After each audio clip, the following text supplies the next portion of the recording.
using Schoolyear to create an exam in Excel. Now, I could just use a blank Excel document that my students fill out for an exam, but I also wanted to show you how I can make a exam where I want the students to do some work and then re-upload that, just to make it a little bit more complicated. So I have this called an exam. I saved in my downloads.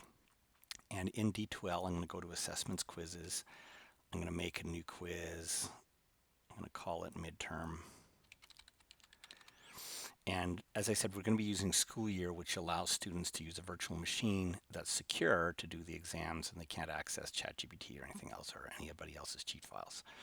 And so I do need to set the dates. I'm going to set it for tomorrow at 10 a.m. and to 11 a.m.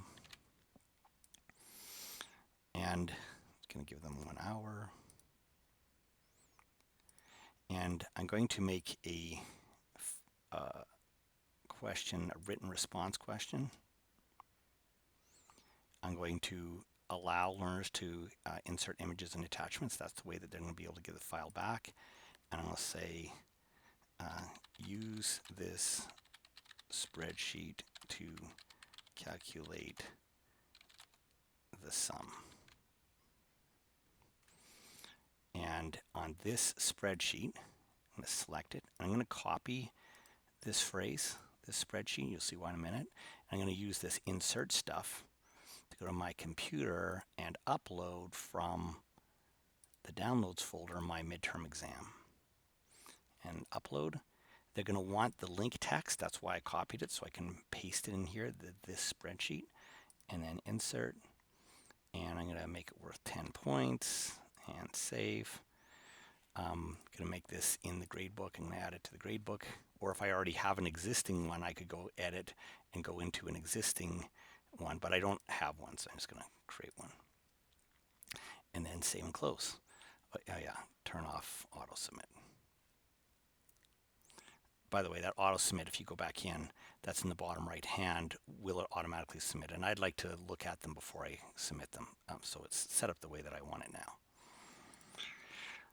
Now I want to make it a Schoolyear exam. So I click on Course Tools and click on Schoolyear. And I accept it. I only have to do that once. And here's the midterm exam. I'm going to enable it and then go into the settings. And is there a URL that they can go to, that they're allowed to? In this case, I don't have one. And similarly, the files, I'm not going to use, these are files that are outside of D2L, and I'm not using that. All mine are in D2L. Similarly, the file submission is what is outside D2L. And I'm not going to use it. I'm using it inside. So I ignore this files and file submission. Go right on to secure apps. I'm going to say, yes, we're going to have secure app, and it's going to be Office 365. Then I'm going to go next, and how many students I have. Now, I have just an experimental course, but if I wanted to find out how many students I have, I go back to Manage Quizzes. I'd go into Communication Class List. I'd go into Learners, and at the bottom it says that there's 3. So I'll put 3 students.